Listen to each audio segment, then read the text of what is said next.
सदा सत्स्वरूपं चिदानन्दकन्दं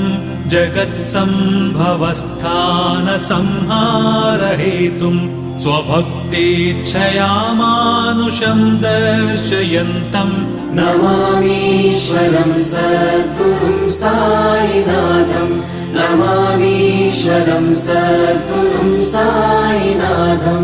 भवद्वान्तविध्वंसमार्ताण्डमीड्यं मनोवागतीतं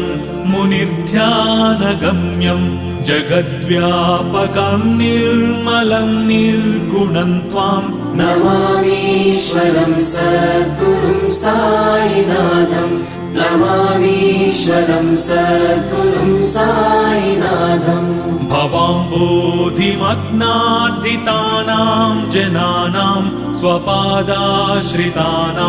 स्वभक्ति